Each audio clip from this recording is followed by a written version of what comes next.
12시 많은 참여 바랍니다.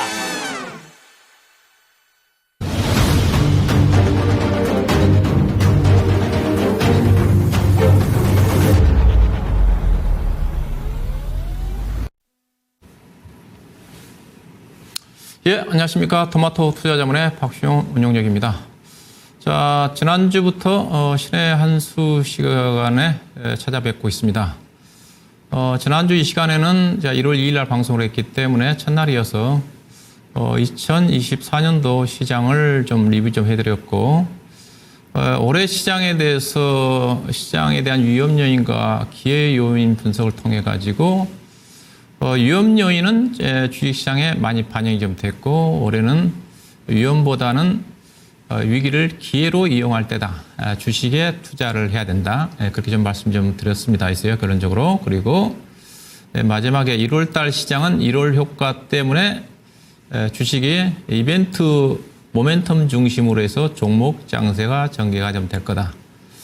그렇게 지난주 이 시간에 얘기를 해드렸던 것 같습니다. 일단은 주식시장이 올해 딱 얼마 지나지 않았지만은 출발이 좋습니다. 작년도와 확연히 다르죠. 작년도 같은 경우는 글로벌 시장에서 우리나라 시장이 최하위를 기록할 정도로 부진했는데, 올해는 지금 일주일 정도밖에 채 지나지는 않았지만은 코스피 시장이 거의 6% 올랐고요. 월간 단위로 코스닥 시장이 7.7% 올랐네요. 엄청 올랐습니다.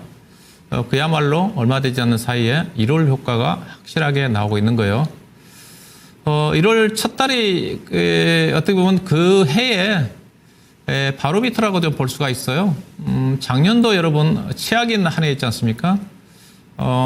작년도 1월 달 어떻게 된지 여러분들 기억하실지 모르겠지만은 작년도 1월 달은 최악이었습니다. 코스피, 코스닥이 거의 아마 그 11% 가까이 연초부터 바로 시작하자마자 코스피가 1월 2일 날 고점 찍고 바로 내리꽂았고, 코스닥 시장은 다행히 아마 보니까 1월 한 9일 정도까지 1월 효과가 진행되고 난 다음에 떨어졌더라고요. 월간 단위로는 이제 떨어졌지만은. 그래서 작년도 1년 내내 안 좋았어요. 올해는 어떻습니까? 일단 출발 좋습니다. 대신 미국 시장을 중심으로 한 글로벌 증시는 어때요? 좀 답보 상태죠. 그래서 올해 국내 시장 기대하셔도 됩니다. 그래서 오늘 방송은 두 번째 시간인데,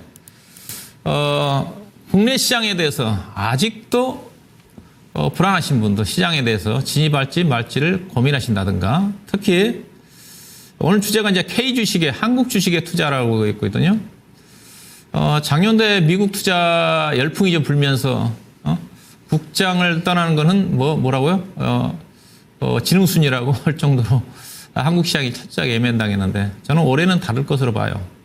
그래서 미국 시장 쪽에 지금 기웃거리고 계신 분들, 한국 시장에 자신이 없으신 분들은 오늘 이 시간 저랑 함께 하시면 한국 시장에서 자신감을 가지고 그 어떤 시장에 비해서 제가 보기에는 올해 시장 그렇게 나쁘지가 않습니다.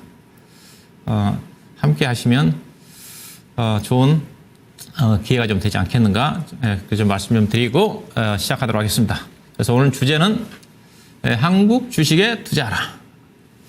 자, 먼저 보겠습니다. 제가 왜 이거 주제를 가지고 나왔냐면, 우리나라 시장이 하여튼 개인 투자가들이 철저하게 국내 시장을 외면했어요. 특히 작년도 같은 경우 개인 투자가들의 미국 주식 투자 급증. 현재 작년 연말 기준으로 미국 쪽에 투자한 국내 투자가들 자산이 보관 금액이 1176억 달러, 하나로 환산하면 약 173조 원 가까이가 되더라고요. 우리나라 개인 투자가들의 해외 주식 투자는 거의 대부분이 미국입니다. 전체 자산에 보니까 90%, 96%가 미국인 것 같고요. 그 다음에 일부 중국 주식, 중학개미라고 그러죠. 그 다음에 일학개미, 일본 쪽에 국내 투자가들이 투자하는 것 같은데 거의 미국 주식 쪽에 투자해요. 보시게 되게 되면 작년도에 이거 1월 달부터 나와 있지 않습니까? 1월 달에 646억 달러였는데 투자 금액이 보관 금액으로 따지면 근데 현재 작년 연말 기준에서 1176억 달러 가까이가 돼요. 연초 대비해서 거의 60, 70% 가까이 늘어났죠. 물론 주가가 올라가서 이제 평가 금액이 늘어날 수도 있는데 투자 금액이 많이 늘어났습니다. 특히 보면 작년 11월 달에서 12월 달 넘어가는 사이에 거의 많이 늘어났어요. 작년도 이제 트럼프 대통령이 당선자 되면서 미국 시장에 대한 향후 낙관적 전망이 반영이 되면서 많이 증가됐어요. 근데 투자 금액이 연도별로 봤더니 2020년도에 약 250억 달러 있더라고요. 투자 금액이. 250억 달러인데 지금 약 1200억 달러 가까이 되는 거니까 거의 9배 가까이 증가된 거죠. 많이 늘었습니다. 특히 작년도에 많이 늘었다. 한국장을 좀 탈출해가지고 미국 시장 쪽으로 자금이 급속히 작년도에 유입이 좀 됐다. 유입된 것 자체는 아무래도 수익률 때문이죠. 작년도 우리 시장이 워낙 안 좋다 보니까 한미 수익률 격차에 따라 가지고 수익성이 높은 미국 쪽으로 많이 이동을 했고요. 많이 이동한 이유 자체는 이제 매매 자체가 편리해진 것도 있고 또 증권사들이 수수료 수익을 목적으로 해가지고 개인 투자가들은 많이 해외 쪽에 투자를 권유를 합니다. 수수료가 일부 해외 투자에 따라서 증권사별로 할인을 적용한다 하더라도 평균적으로 국내보다도 수수료가 두세 배 정도 더 비싸요. 그래서 작년도에 증권사들 수익성이 국내에서 버는 것도 있지만 해외 쪽에서 수익을 많이 냈어요. 수수료 수익이. 증권사들의 적극적인 홍보. 그리고 우리나라 사람들이 누구 따라가는 매매를 좋아하죠. 해외 쪽에서 돈을 벌었다고 그러니까 지나치게 작년도에 특히 많이 쏠린 게 아닌가. 그래서 저는 결론적으로 미국 시장에 지나친 쏠림을 경계를 해야 된다. 주식시장이 본래 그렇거든요. 한쪽에 쏠리면 그만한 부작용이 있습니다. 주식시장 같은 경우. 큰 자금이 쏠릴 때. 2000년도 같은 경우는 여러분 주식 투자 최근에 하신 분들 모르겠지만은 바이코리아 열풍이라고 있었어요. 현대증권 주도의 그 당시 이익치 회장이 그때 돈이 엄청 벌리면서 수익 났다고 보니까 엄청 쏠려서 그때 고점 됐고 2020년도에 중국 쪽에 많이 투자하신 분이 있었어요. 중학개미라고. 우리 전문가들 쪽에서 이제 중국 쪽에 투자를 권유한 전문가도 있었었는데 근데 지금 어떻게 됐어요? 너무 쏠리면 그렇습니다. 그리고 제가 경험적으로 따지면 제가 증권사 출신인데 어떤 종목 쪽에 어떤 그 수익이 대박 났다든가, 그렇죠? 대박 났다든가, 그쪽에 쏠리면 어김없이 꼭집니다. 또 반대로 어떤 계좌가 반대 매매 나가가지고 고객들의 제가 그 당시 요즘은 객장 문화가 없는데 객장에 있을 때 고객들이 와서 난리치고 그러거든요. 증권사 직원한테 손실 많이 났다고. 그러면 또 객장의 상주 고객들 같은 경우 또 어김없이 그런 주식들 난리친다는 건 뭡니까? 주가가 많이 떨어졌기 때문에 그 주식을 살 때라는 거죠. 역발상으로. 또 그 주식 사게 되면 또 수익이 나는 게 주식시장이에요. 한쪽에 쏠리면 또 부작용이 올 수가 있습니다.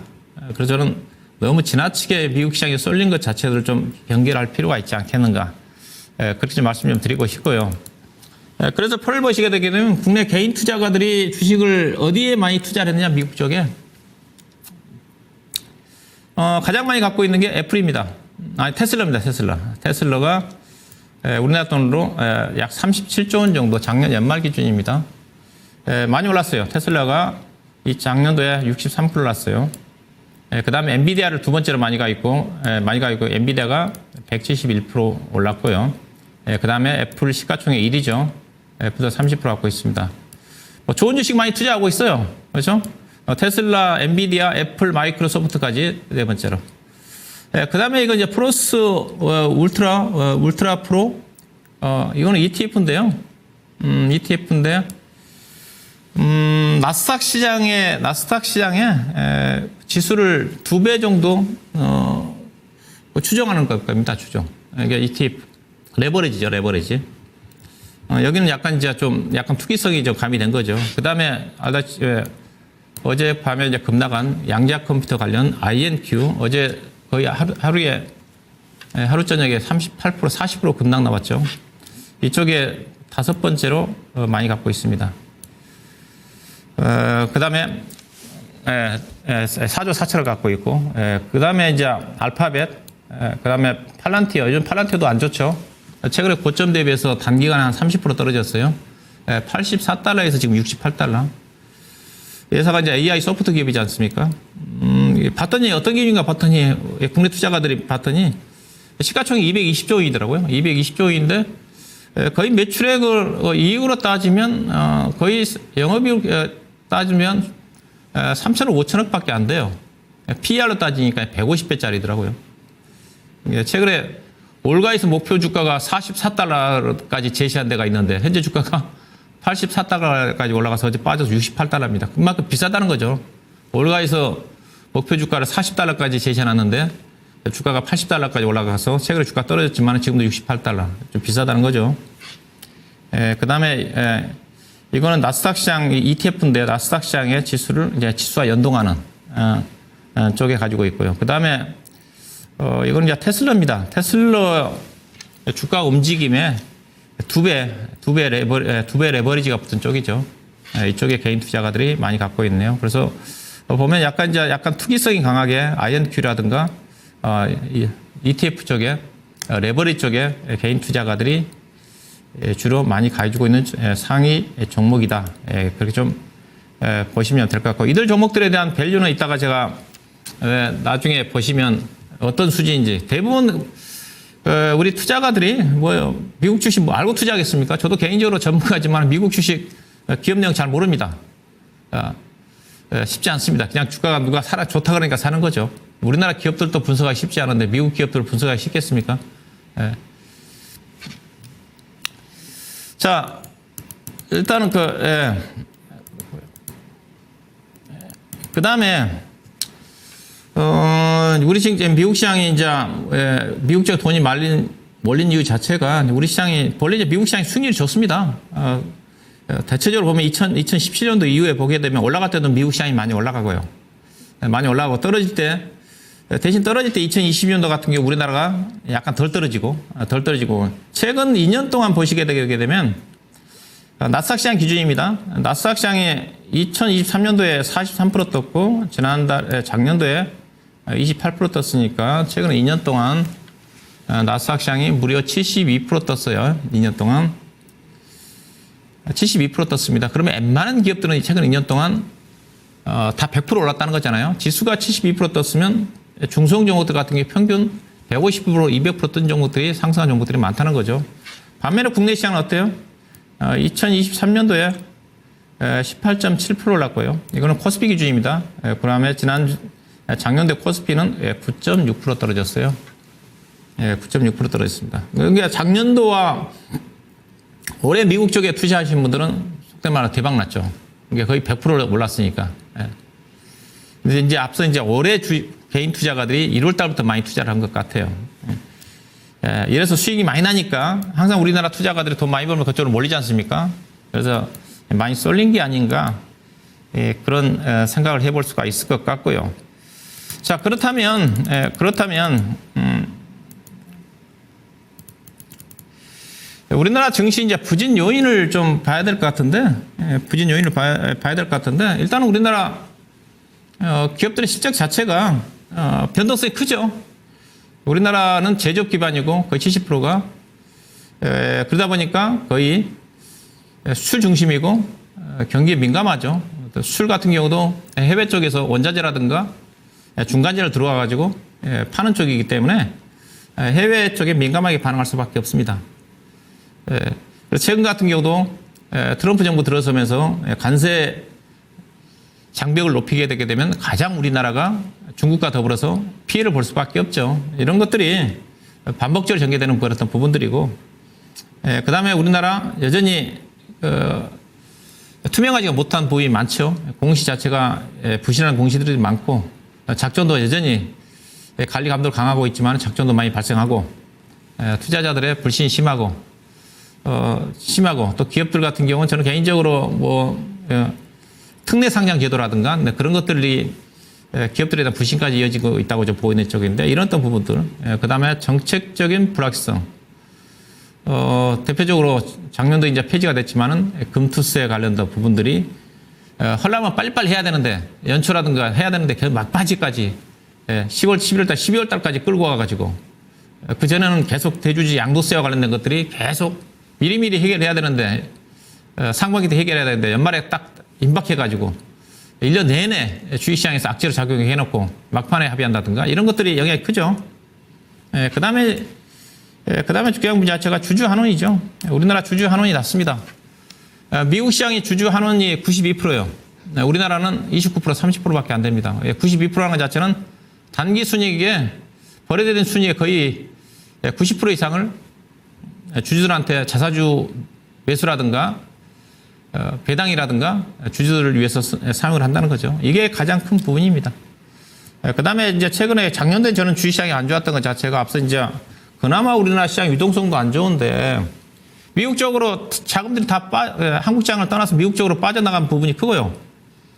그 다음에 최근 들어서 특히 이제 11월 달, 12월 달에 트럼프 당선 이후에 가상화폐 시장이 비트코인이 10만 달러까지 올라서면서 가상화폐 쪽에 열기가 붙으면서 지금 가상화폐 거래대금이 하루에 평균 15조 원에서 20조 원 가까이 거래됩니다. 주식시장인 코스피와 코스닥 합해서 거래대금이 지금 20조 원이 안 넘어가요. 즉 가상화폐 거래대금이 주식시장 거래와 맞먹는다는 거죠. 돈이 없는데 해외 쪽으로 빠져나가고 그리고 가상화폐 거래한 사람도 주식에 거래한 사람들 꽤 많거든요. 가상화폐 주식도 약간 투기성이 있고 가상화폐 투기성이 있다 보니까 가상화폐 보니까 거래 계좌가 주식 거래 계좌보다 더 많더라고요. 1,500만 계좌더라고요. 주식 투자 거래 계좌가 1,400만 계좌인데. 그러니까 가상화폐 시장이 활성화된다 한다면 거래가 증가한다 아무래도 주식시장이 위축될 수밖에 없습니다. 그래서 전 주식시장이 좀 회복될 수 있는 전제 조건은 가상화폐 시장이 조금 약간 사그라들지 않겠는데 여전히 가상화폐 시장이 거래대금이 쏠리다 보니까 이게 이제 우리나라 증시에 우리 시장 자체는 이제 수급이 안 좋으니까 부정적으로 영향을 미치면서 국내 증시가 특히 작년도에 이렇던 해외 쪽으로 돈이 많이 빠져나가고 가상화폐 시장 자체가 너무 시장의 주목을 좀 받으면서 주시장이 유치된 게 아닌가 그런 어떤 생각을 해볼 수가 있을 것 같고요. 그 다음에 그렇다면 우리나라 증시 디스카운트, 코리아 디스카운트라고 그러잖아요. 뭐 지정학적 리스크는 어제오늘이 아니지만은 저평가 해산을 위해서 우리나라 시장 자체가 부진한데 글로벌 시장 대비해서 좀 더 탄력적으로 상승하기 위해서는 뭐가 필요하느냐 여러 가지가 있을 건데요. 제가 정리해본다. 일단은 작년도에 시행된 K-밸류업 정책이 적극적으로 추진이 돼야 됩니다. 우리나라 시장은 외국인들이 주도하는 시장이지 않습니까? 작년도 정부에서 밸류업 정책을 발표가 언급된 시점이 작년 1월 25일 정도예요. 언급이 됩니다. 근데 여러분 보세요. 언급되고 난 다음에 그 시점에서 현대차가 주주 환원을 발표하면서 그때 시장이 어떻게 움직였는지 1월 말 정도에 현대차가 그 얘기가 나오면서 밸류업 정책 얘기 나오고 현대차 주주 환원 얘기 나오면서 하루에 현대차, 기아차 외국인 투자가들은 140만 주 사면서 현대차, 기아차가 하루에 7% 6% 급등한 적이 있었을 겁니다. 그 다음에 그 이후로 이제 은행주로 외국인 투자가 집중적으로 사면서 그만큼 외국인 투자가들은 이 밸류업에 대해서 주주 환원에 대해서 민감합니다. 우리나라 외국인 투자가들이 주식 시장에 들어와야 되지 않습니까? 그렇죠? 그대로 좀 지지부진하다 보니까 외국인 투자가들이 약간 실망한 부분이 있죠. 근데 여전히 정부에서 적극적으로 밸류업을 추진하겠다고 그러고 올해 5월 달에 잘한 밸류업 우수 기업들 같은 게 표창도 한다고 그러니까 추진하겠죠, 이제요. 그 다음에 우리나라는 기관 투자가들의 역할이 많이 취약합니다. 특히 연기금이 나서야 되는데, 연기금이 현재 투자 규모 자체가 운용자산이 1,155조 원입니다. 작년 연말 기준에서. 그 중에서 국내 쪽에 투자한 비중, 주식 투자 비중이 12.7%밖에 안 되고요.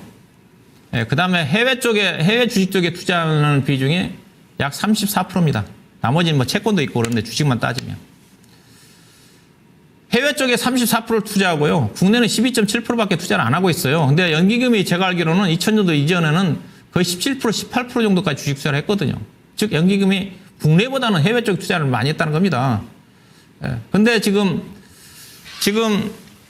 연기금이 지금 12.7%인데 연기금이 국내 주식 투자 비중 목표가 몇 프로냐면요. 지금 12.7이라고 그랬지 않습니까? 12.7%인데 작년도에 15.4까지 올려야 되는데 못 올렸어요. 근데 올해 올릴 겁니다. 15.4% 정도까지 비중을 늘릴 거예요. 이 전체 이렇게 늘릴 겁니다. 그러면 12.7에서 15.4까지 늘리게 되면 약 2.7% 늘어나잖아요. 계산해 보면 30조 원 정도 연기금 주식 사요.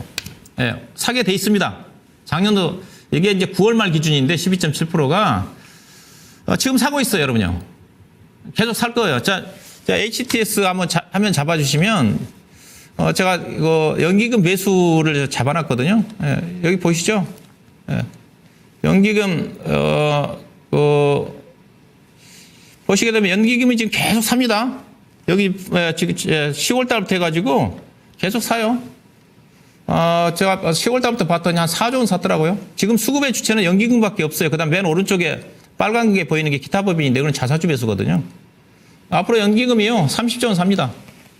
비중이 앞서 12.7%밖에 안 되기 때문에 연기금 주식 사게 돼 있어요. 그동안 비중이 너무 적었다. 주식을 안 샀다. 그래서 주식시장 못 갔다. 그다음에 이거 상법 개정인데요. 이거 저는 이게 엄청 큽니다. 이사 충실 의무를 주주로 확대하는 상법 개정이 돼야 된다. 이거 외국인 투자가들이 요구하는 거거든요. 이게 무슨 얘기냐면 이사회에서 모든 회사의 중요한 정책들을 회사의 정책을 결정을 하잖아요. 근데 이사에 이제 의무가 있습니다. 상법에. 근데 이사의 의무가 현재는 어떻게 돼 있냐? 회사를 위해서 충실하게 일한다. 근무한다. 그렇게 돼 있는데 상법 개정을 어떻게 해야 되냐? 회사와 주주를 위하여 충실하게 의무를 다한다. 그렇게 바꾸자는 겁니다. 그런데 현행 회사에 대해서 충실 의무가 있게 되게 되면 이사들이 회사의 오너에 맞춰서 결정하게 되어 있습니다. 근데 주주를 넣게 되게 되면 주주의 눈치를 봐야 돼요. 대표적으로 이게 개정이 되면 간단하게 얘기하면 LG화학의 LG에너지솔루션 분할 안 됐을 거고요. 그렇죠? 카카오 그룹의 카카오페이라든가 카카오 게임이라든가 그 분할 안 해가지고 카카오 주주들한테 피해를 안 줬을 거고 SK이노베이션, SK온도 분할 안 했을 거고 외국인 투자가 이걸 요구합니다. 그래서 최근에 보게 되면 아시아 기업 지배구조 연합회에서 이거 개정 안 하면 한국 시장에서 돈을 빼겠다. 그런 경고까지 했어요. 아시아 지배구조 연합 자체는 거의 여러 가지 아시아의 펀드 이제 자산운용사라든가 그 비영리단체가 소속되어 있는 거거든요. 근데 이거 이제 첨예하게 대립하고 있죠, 국회에서. 야당에서는 이걸 넣자 가는 거고, 국민의힘 쪽에, 현재 집권여당 쪽에서는 아무래도 대기업 눈치를 봐야 되니까, 자본시장 육성법, 자본시장법을 약간 개정해서 대체하자는 쪽입니다. 현재 야당에서 적극적으로 개정을 하려고 하고 있기 때문에 이게 개정이 되면 외국인 자금이요. 앞서 올해 2월 달에 현대차 주가 외국인 투자가 주식을 샀던 이상으로 돈 들어옵니다. 제가 판단하기에. 그래서 작년도에 개인 투자가들이 금투세 폐지하자. 그건 중요한 건 아니에요. 물론 중요하죠. 가장 중요한 건 저는 이거라고 봐요.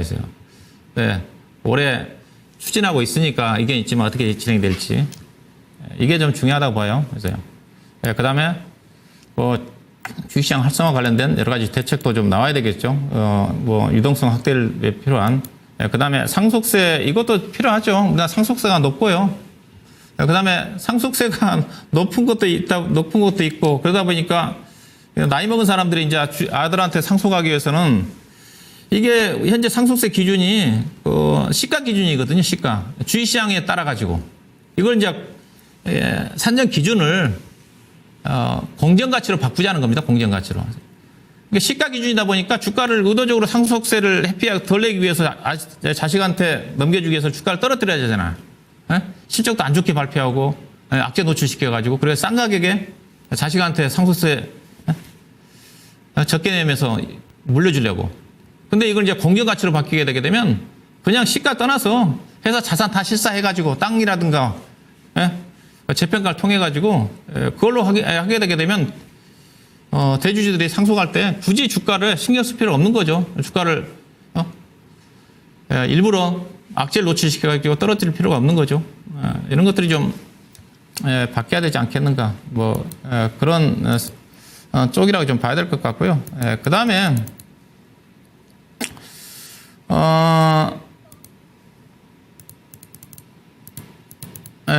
그렇다 한다 하더라도 그렇다 한다 하더라도 그런 부분이 있는데 점진적으로 이제 해소되는 앞서 제가 얘기했던 그런 부분들이 진행되고 있는 그런 또 부분들이 있어요. 있습니다. 앞서 얘기했다시피 이제 진행되는 부분들도 있고 이제 그런 또 문제점들이 이제 해소가 된다면 빠르게 저는 올라가지 않겠다는 쪽인데 그래도 지금은 우리 한국 주식에 그런 또 불합리한 정책들이 아직 해결되지 않은 부분도 있지만은 투자를 해야 된다. 앞서 첫 번째 조건은 뭐냐? 앞서 너무 해외 증시와 작년도에 나스닥 시장은 2년 동안 71%랐는데 코스닥 시장은 작년도 21% 떨어졌어요. 오히려 코스닥 시장은 지금 최저치죠. 앞서 이제 코스피 기준으로 따지면 2023년도에 올랐기 때문에 약간 올랐지만은 과다한 디커플링이다. 우리나라 주식 정말 주가 싸다. 역대급의 지금 저평가 구간이다. 그래서 저는 결론적으로 우리나라 주식은 제가 지난 시간에 얘기했었죠. 리스크는 적고 기회 수익이 높다. 2,400포인트를 기준해서. 반면에 미국 시장은 어떠냐? 리스크가 높아요. 왜 높은지 이따 이제 밸류를 가지고 비교해보면 아실 겁니다. 반면에 또 하이 리턴일 수가 있어요. 저는 하이 리턴은 쉽지 않을 거라 보는데 올해는. 저는 리스크는 크고 원래 잘하면 워낙 성장성이 크니까 수익을 낼 수가 있겠지만은 본래 이제 투자의 원칙에 따라서 로우 리스크, 로우 리턴, 하이 리스크, 하이 리턴인데 우리 시장은 리스크는 적은데 저는 제가 생각하기에는 상당히 기회 수익이 크다고 봐요. 미국 시장은 리스크도 크고 현재로 봐서는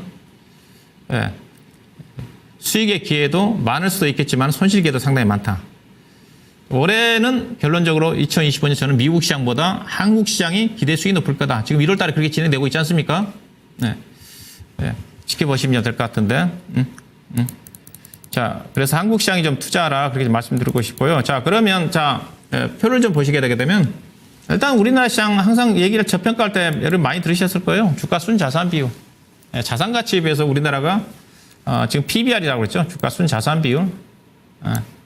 PBR이라고 얘기하는데 청산가치죠. 청산가치. 우리나라 PBR은 지금 2,450포인트 기준으로 0.85입니다. 0.85 정도.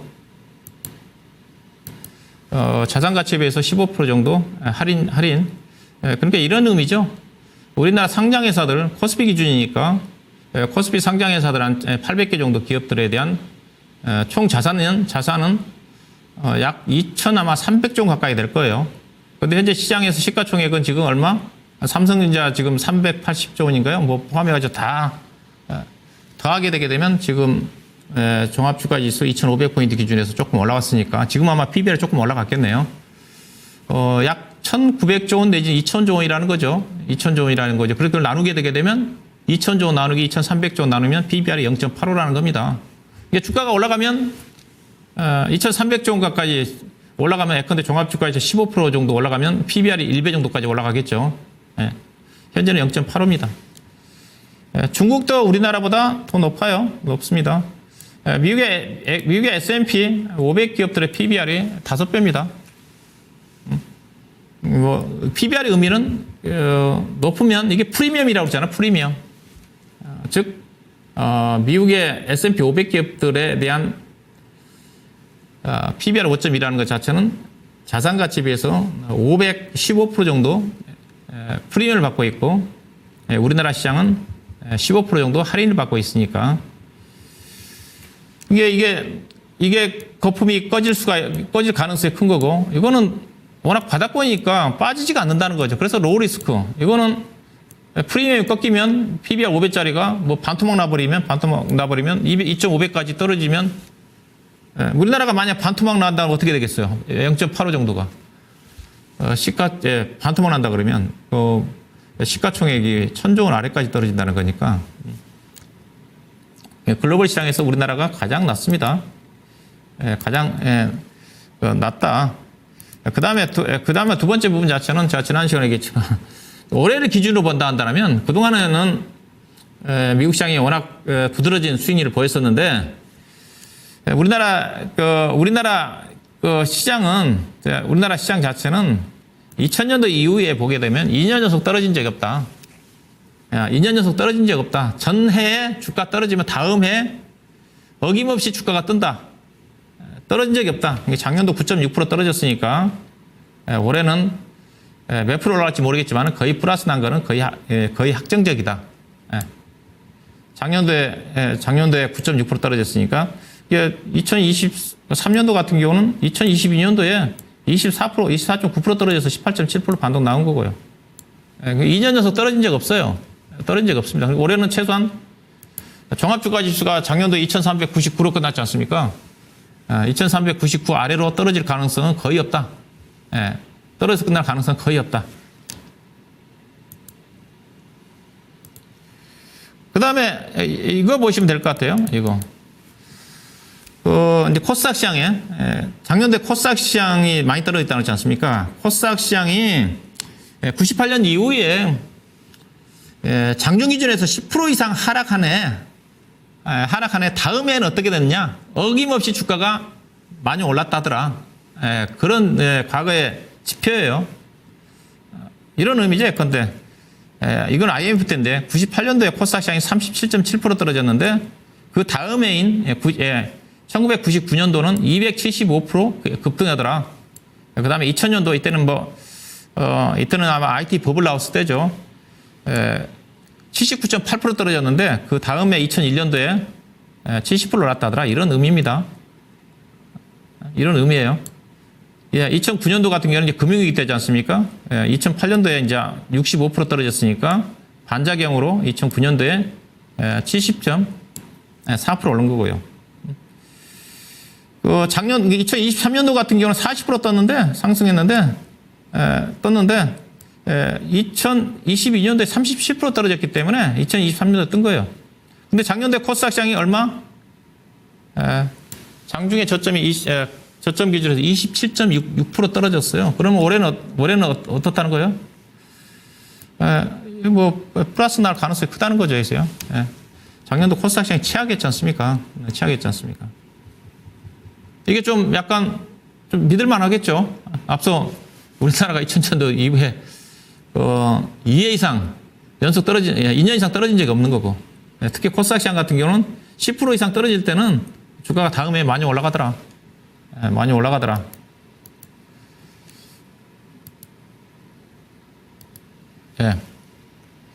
그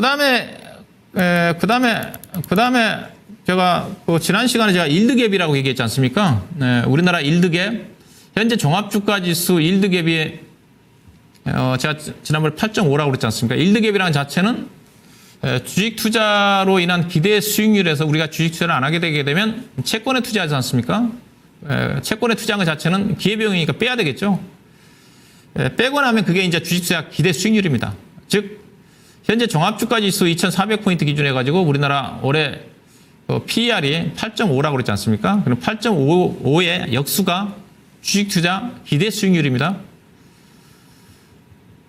그러니까 PER 8.5인 상태에서 주식 투자 기대 수익률이 11.8 나옵니다. 이를 8.5로 나누게 되게 되면. 이게 PER이 10배라는 것 자체는 주당 EPS로 원금을 회복하는 데 걸리는 기간이 10년이라고 그랬지 않습니까? 그래서 10%예요. 이게 8.5니까 기대 수익률이 조금 높죠. 이게 11.8에서 현재 A등급 회사채 수익률이 삼성전자라든가 포스코라든가 대기업들의 튼튼한 기업들의 회사채 수익률이 지금은 3.17입니다. 오늘 보니까. 최근에 제가 계산할 때 3.3으로 계산했거든요. 작년 연말에 3.3이었는데 지금 금리가 떨어져서 3.3을 빼고 나면 그게 8.5입니다. 그러니까 우리가 주식 투자를 안 하게 되게 되면 은행이 예금이라든가 튼튼한 대기업들의 회사채에 투자를 할 건데 그걸 빼고라도 8.5% 정도 기대 수익이 난다는 겁니다. 현재 우리나라 종합주가지수로 따지면. 그러면 여러분들 은행에 돈 놓는 사람들 주식 투자 해야 되죠. 은행에 이제 금리가 자꾸 떨어져서 이제 정기예금 이자율이 이제 2%대까지 좀 떨어질 건데 연말에 가게 되게 되면 8.5고요. 그 다음에 우리보다 낮은 데는 중국밖에 없어요.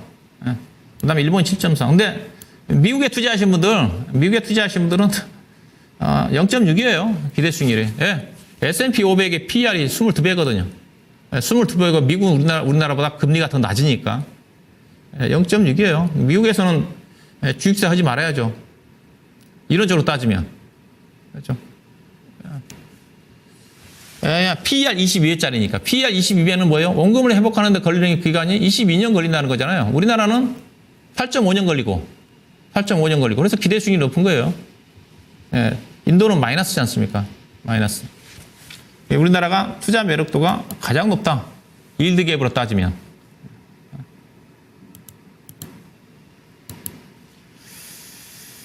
그 다음에 제가 수급을 좀 얘기를 하는데요. 수급을 얘기하는데 제가 지난 시간에 보여드렸지 않습니까? 딱 제가 예상했던 대로 삼성전자 바로 외국인 매수 들어오잖아요. 어제 480만 주 매수. 오늘 또 삼성전자 90만 주 매수. 삼성전자가 우리나라 수급의 외국인 수급의 바로미터라고 그랬지 않습니까? 종합주가지수의 바로미터고. 제가 이걸 보여드리면서 삼성전자 주가 안 떨어진다. 곧 매수에 임박했다. 그렇게 얘기했었죠. 지난주 이 시간에. 삼성전자가 외국인 지분율이 2017년도에 4월 달에 50.2까지 떨어졌다가 58%까지 늘렸다가, 물론 이때 주가 많이 올랐겠죠. 58% 올라가면. 그러다가 2022년도에 다시 12월 달에 50.2까지 떨어졌어요. 그리고 최근에 8월 달, 7월 달에 반도체 겨울론 얘기 나올 때까지 외국인 삼성전자 계속 사가지고 56%까지 늘었다가 작년 8월 달부터 계속 연말까지 내다 팔아가지고 50.5까지 줄여놨다. 봤더니 50% 최근에 보니까 2010년도에 50% 아래까지는 외국인 투자가들이 주식을 안 팔았더라. 그래서 매도가 어느 정도 정점 왔다. 자, 그렇게 얘기했었죠. 삼성전자 어제 어닝 쇼크가 나왔음에도 불구하고 외국 투자가 480만 주 샀잖아요. 그래서 삼성전자는 제가 5만 2천 원대 정도, 5만 원대가 난공불락이라고 했지 않습니까? 그래서 종합주가지수도 삼성전자가 5만 원대 안 깨지만 종합주가지수도 제가 2,300, 2,250, 2,300이 난공불락. 안 무너진다. 그렇게 얘기했었죠. 삼성전자 앞으로 살 가능성이 크죠? 크죠? 그 다음에 앞서 연기금 주식 산다고 그랬고요. 그 다음에 이것도 이제 주가 바닥의 시그널입니다. 신용융자 잔고가 5년 만에 최저치다. 최저치다. 코스닥 시장이 확실하게 바닥이다. 이제 신용은 이제 코스닥 시장과 많이 관련이 돼 있으니까. 신용융자 잔고와 종합주가지수 저점, 고점 잡는 거는 거의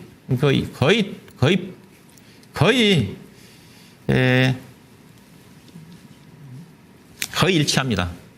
그러니까 보시면 2020년도부터 제가 나와 있는데 2020년도에 1월 달에 신용융자 잔고가 최저치였잖아요. 2020년도로 본다 한다면. 그렇죠? 2020년도로 본다 한다면 최저치였잖아요. 그래서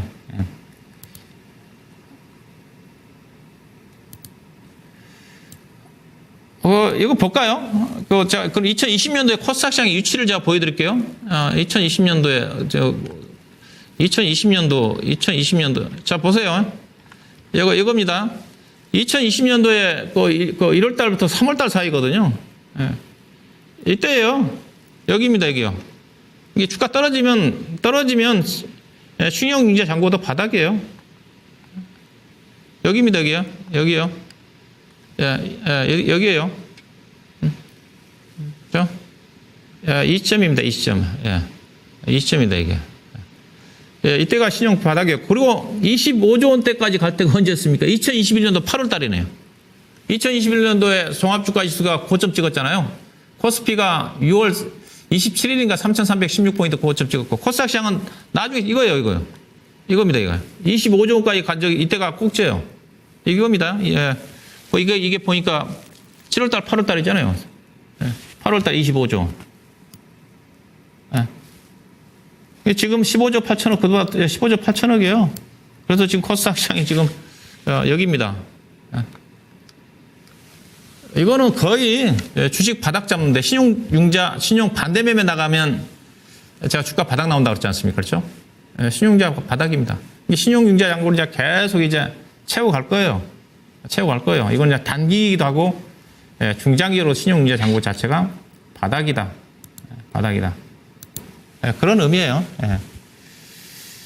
자, 그렇게 해서 몇 가지 보시게 되면 그래도 우리나라 주식 지금 시장도 그렇고 우리나라 주식에 적극적 자신감을 가지고 투자하셔라. 예, 그렇게 좀 말씀드리고 싶고요. 그 다음에 이제 미국 시장과 국내 시장의 주요 기업들, 시가총액 상위 기업들, 이제 미국에 투자하신 분들도 참고 좀 해보시면 될 것 같고, 여기 보게 되면 우리나라 주가가 빠르게 못 간 이유가 있고, 미국 시장이 왜 그렇게 가파르게 빠르게 올라가느냐. 우리 시장에 10% 올라갈 때 나스닥 시장이 40%, 50% 올라가느냐. 여기에 딱 나타나 있어요. 나타나 있기는. 나타나 있습니다. 그것 때문에 앞서 미국 시장이 차별적으로 성장할 거고, 앞으로도 이제 그럴 가능성도 있어요. 근데 제가 앞서 얘기했다시피 미국 시장도 좋은데 너무 그런 것들이 선반영돼서 특히 앞서 제가 미국 시장이 올라간다 한다면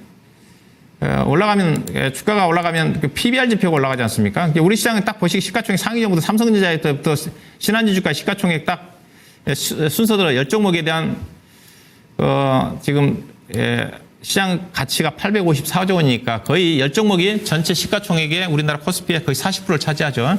40%를 차지합니다. 10종목에 대한 PER이, 평균 PER이 21배인데 우리나라 현재 평균 PER이 몇 배라고 그랬어요? 8.5배니까 8.5배라고 했으니까 시가총액 상위 종목들은 시장의 평균보다 PER이 거의 2배 이상 높다. 의미죠. 그 다음에 PBR은 1.9인데 우리나라 평균 PBR은 0.85니까 PBR도 시가총액 상위 종목들이 2배 높다. 그러니까 이게 평균적으로는 우리나라 PBR이 낮은데 시가총액 상위 종목들을 본다 한다면 평균적으로는 우리나라 밸류를 시가총액 상위 종목들이 많이 깎아먹고 있는 거죠. 더. 그 다음에 ROE 지표가 10.8이다. 10.8이다. 우리나라는 연평균 자산이 10% 정도까지 꾸준하게 올라가는 회사다. 그렇게 해석되는 거고, 미국 시장은 어때요? 미국 시장은 PER이 나스닥 시장의 애플에서부터 엔비디아, 마이크로소프트, 아마존, 메타, 암젠까지 해가지고 평균 PER이 55.6배. 이 PER이 우리보다 2배 높죠. 근데 이제 PBR이 자산 가치가 22배니까 우리나라 1.9에 비해서는 무려 10배가 높습니다. 이게 우리나라 시가총액 상위 종목들은 약 프리미엄 정도를 100% 정도 받고 있는데 미국 기업들은 2200% 받고 있는 거죠. 프리미엄을 받는 이유 자체가 ROE 지표가 높기 때문에 이것 때문에 미국 시장에 가는 겁니다. 이 차이죠. 10%와 60% 차이입니다. 이게 성장성이죠. 이게 우리나라 기업들은 수익성 성장률로 따진다 한다면 의미 있는 회사는 SK 하이닉스밖에 없어요. 시가총액 상위 종목들은 살만했어요. 기아차도 그렇죠. 기아차 사야 되고 ROE 지표가 중요하다고 했어요. 미국 시장의 주가가 올라가는 자체는 애플 같은 경우는 ROE 지표가 157이니까 157입니다. 157이 어떻게 나오느냐? 이거 주주환원 때문이에요. 애플은 1년에 이익을 우리나라 돈으로 160조 원, 170조 원 내거든요. 삼성전자가 많이 나봐야 이익 나봐야 30조 원, 40조 원 나잖아. 삼성전자에 비해서 애플이 삼성전자에 비해서 한 5배 정도 순이익은 많이 나는데, 근데 시가총액은 삼성전자가 354조 원인데 애플이 시가총액이 5,500조 원이에요. 몇 배 차이 나죠? 그 이유가 주주환원 때문입니다. 애플은 160조 원, 170조 원 벌잖아요. 1년에 120조 원, 130조 원을 주주들한테 쏩니다. 배당 주고 자사주 매입해가지고 소각하고. 그러니까 애플은 자기 자본이 없어요. 자산이 없어요. 자산이. 왜? 돈 버는 즉시 주주들한테 다 써버리니까. 그래서 PBR이 48배라는 겁니다. 이거 뭐예요? 자산이 없어서 악취가 노출되면 그게 떨어지지 않겠지만 이론적으로 따지면 자산이 없으니까. 삼성전자는 PBR 0.9라는 것 자체는 350조 원 정도의 자산이 있는 거죠. 근데 애플은 자산이 봤더니 100조 원도 없어요. 자기 자본이 없어요. 그래서 ROE가 157% 나오는 겁니다. 왜? 연간 160원, 170조 원 버는 거니까 분모가 ROE 자체는 순이익을 자기 자본으로 나누는 거니까. 그래서 애플이 높아요. 주주환원 때문에. 이게 주주환원이 얼마만큼 중요한지. 주주환원 때문에 자산이 없어서 가는 겁니다. 그래서 보시게 되면 여기 보신 분들, 미국 쪽에 투자하신 분들 PBR이 나는 이거 PBR이 PER인 줄 알았어요. 깜짝 놀죠. 그러니까 엄청 프리미엄을 많이 받고 있다, 미국 시장에서는. 그 정도로 보시고. 그 다음에 미국의 S&P 500 기업들 기대 성과, 증권사 쪽에서 월가에서 전망한 거하고 비슷한데 S&P 500에 대해서 올해 2025년도에 전망을 이렇게 해놨더라고요. 평균적으로 5,500에서 6,750 사이. 많이 올라가면 6,750. 높게 잡은 데는 뭐 7,100까지 잡았는데, 그러니까 빠지면 6% 떨어지고 위로 올라가면 14%. 자, 지난 시간에 우리나라 증권사들이 전망하는 이렇게 얘기했어요. 우리나라 증권사들을 10개 증권사가 평균적으로 2,360포인트가 저점, 그 다음에 평균적으로 2,930인가요? 30포인트가 고점이니까 우리나라는 아래쪽으로 빠지면 4%도 안 되고 3% 4%밖에 안 되고 2,400 기준 해가지고 그 다음에 위로 올라가게 되면 25% 기대 수익이다. 그래서 로우 리스크 하이 리턴이다. 미국은 현재로 봐서는 14% 올라가면 나스닥 시장 S&P가 올라가면 큰 기대 수익은 아니죠. 이게 로우 리스크, 현재로 봐 로우 리스크, 로우 리턴 기대 수익 자체. 이건 뭐 참고하시면 될 것 같고요. 그래서 미국 시장과 국내 시장의 차이입니다. 차이입니다. 자, 앞서 우리나라는 PR이 8.5배, 미국 S&P 500 기업들의 평균 PR은 올해 22배, 나스닥은 34배에서 일부는 40배까지 얘기합니다. PR 기준에서. 그 다음에 PBR 하방 지지예요. 하방 지지. 이게 하방 자산 가치니까 우리나라는 0.85, S&P 500은 5.0, 그 다음 나스닥 시장은 6.9. 6.9. 그 다음 뭐가 차이냐? 이게 주가 상승률이라고 그랬잖아요. 상승률. 나스닥 시장은 ROE 지표가 27.5다. 우리나라 주가 상승하기 위해서는 나중에 제가 이제 이런 것들 얘기할 건데 ROE가 높은 종목에 투자해야 된다. 미국 시장이 주가 가는 것 자체가 이것 때문이다. 우리나라는 7.1밖에 안 되기 때문에 7.1밖에 안 되기 때문에 우리나라는 앞서 이제 시가총액 상위 종목도 ROE가 20% 넘어간 종목이 SK 하이닉스하고 기아밖에 없다고 그랬잖아요. 기아차밖에. 그래서 ROE가 높은 종목에 미국 쪽에 투자하신 분들은 우리나라 쪽에서 ROE 지표가 높은 종목이 있어요. 제가 오늘 그 자료 갖고 왔는지 모르겠는데 오늘 시간이 다음 시간에 제가 할 건데 그 관련 종목이 이겁니다. 여기 가지고 왔네요. 제가 있어요. 이런 종목이에요. 미국 기업 주가 많이 갈 수 있는 실리콘2, 재룡전기, VT, 현대일렉트로, APR, 삼양식품, 아이패밀리시, 한미반도체, 클래시스, 메리스금융 이들 종목들이 주가가 많이 떴죠. 근데 대신 프리미엄이 낮아야 되겠죠. 현재로 봐서 가장 주가 유망한 종목이 재룡전기고요. 왜냐하면 ROE가 높은데 PBR 낮으니까. 그 다음에 아이패밀리시, 오늘 아이패밀리시가 주가 급등했거든요. 화장품 종목 중에. PBR 낮은데 ROE가 높은 종목. 이런 것도 이제 반영되는 종목들이 있죠. 이게 투자의 원칙 자체는 미국 쪽과 관련해서 미국 쪽에서 중장기 고성장을 투자하기 위해서 미국이 이제 ROE 때문에 주가 꾸준히 가는 거니까. ROE가 높은 종목 가지고 장기 투자를 해야 된다. 종목 선정이고요. 그 다음에 이거 좀 보도록 하겠습니다. 미국의 업종 대표적인 그 종목과 국내 밸류에이션을 비교했는데 우리나라 주가가 이제 얼마만큼 싼지. 근데 음식료 같은 경우는 미국에 이제 워런 버핏이 투자하고 있는 크래프트 하인즈가 PR이 13.3배고 우리나라 CJ 제일당이 8.7이니까 CL 제일당이 약간 싸죠. 그다음에 의류 쪽 같은 경우는 나이키가 미국에서 PR이 20.9배예요. 물론 그 PR이 낮다고 그래가지고 높다고 그래가지고 고평가는 그건 아니에요. 일반적으로 제가 얘기를 하는 겁니다. 이 PER과 ROE 지표도 봐야 되는데 근데 영업이익은 4.6밖에 안 돼요. 엄청 싸죠. 그다음에 은행주 미국의 웰스파고는 PER이 15.0인데 우리나라 KB금융지주는 주가 많이 올랐죠. 6.7밖에 안 돼. 은행주는 여전히 주가 쌉니다. 그다음에 우리나라가 유일하게 업종 중에서 비싼 게 있습니다. 미국에 비해서. 제약바이오입니다. 제약바이오.